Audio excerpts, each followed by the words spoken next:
So I recently had the great good fortune of meeting the first African American Secret Service agent designated to White House detail.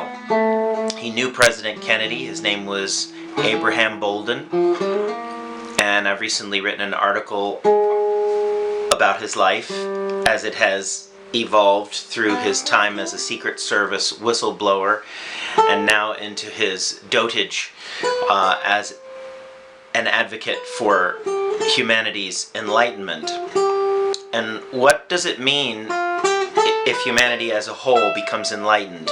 Even the likes of Pierre Teilhard du Chardin, who wrote books like The Phenomenon of Man and The Divine Milieu, made it very plain that it looked to him like humanity had a trajectory that was aiming towards what he called the omega point, in which a concrescence of our sentient nature and the cosmic being that is the divine would find union and ultimate harmony.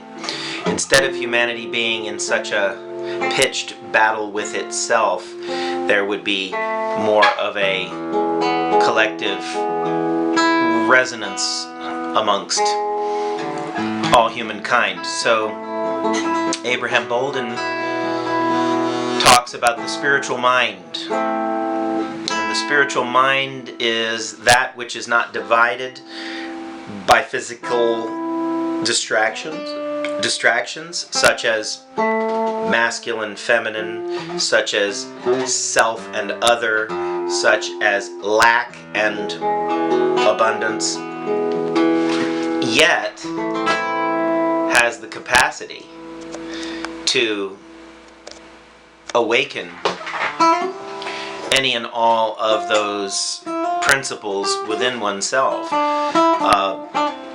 The Dalai Lama talks about being wisely selfish. Recently I've been meditating on what that would look like. For instance, if you knew, and I mean you went beyond your ego's suggestions that maybe you're a great person, maybe you have something great to bring to humanity, and there's no maybe about it anymore, but you're affirmed and confirmed in your belief in yourself, and that your spiritual mind is awake and on fire with that kind of self-realization, then is it okay to be wisely selfish in the short term, to basically say to some people, look, I love that we're on this planet together, but your path is taking me a little too far afield from my own meditation and focus that I need to maintain in order to realize myself more fully. In other words, there's an equation being unlocked within all of us, which is about discrimination, and I mean the good kind of discrimination. That means wise judgment. Not judgment of like such a blanket nature that we say, oh, that person is just lame, that person's just stupid, we don't want to be around them because they're going to pollute me.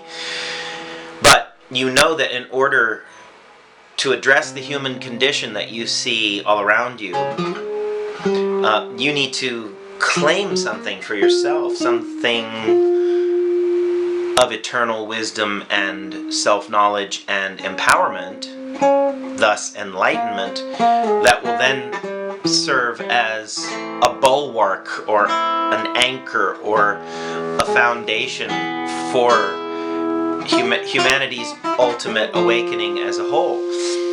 All this, to me, seems mired in way too much thought, because I already know for myself what I believe those developments in our psyche and in our society are likely to be. I can enumerate some of them.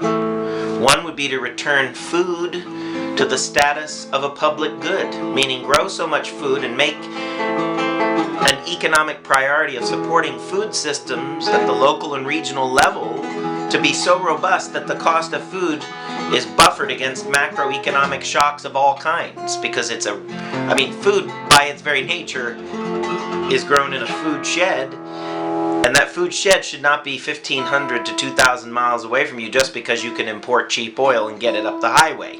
Okay, so that's one ideal that would help humanity come to terms with itself and have a much higher quality of life. Secondly, we need sources of non-polluting energy, and I don't just mean wind, solar, tidal, geothermal, or what have you, but we need to be able to precipitate energy directly from space the same way the planet does. And if you don't know that that actually happens, I'll just let you in on a little secret.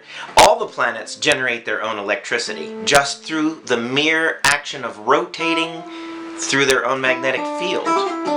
Okay? And I'm not trying to say there's a relative motion between the field and the planet. I'm just trying to say that a magnetic body coupled with rotational energy produces electricity. The planet does this for itself.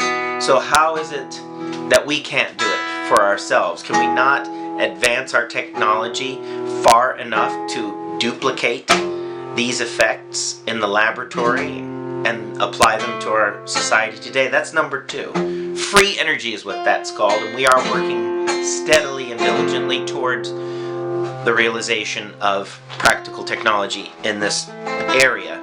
And thirdly, I would say, and I invoke John Lennon at this moment, is that there should be no religion that supersedes the religion of compassion, the religion of inclusivity, the religion of agape, selfless love, the religion that is not about exclusivity, not saying, hey, if you haven't read the word, then you're somehow a heathen, you know.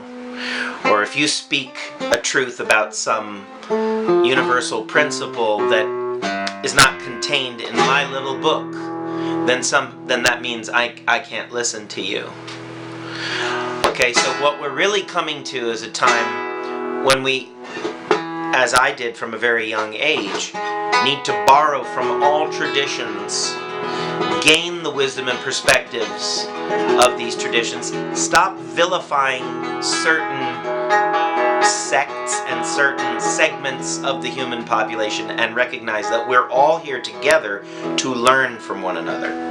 Okay, if you think you know so much that you can close your doors on other perspectives, you may find that the future is going to be far more diverse than that, and that you will be forced to change your mind. Or you will go to war against those you don't believe in, and you will die because you will have brought upon yourself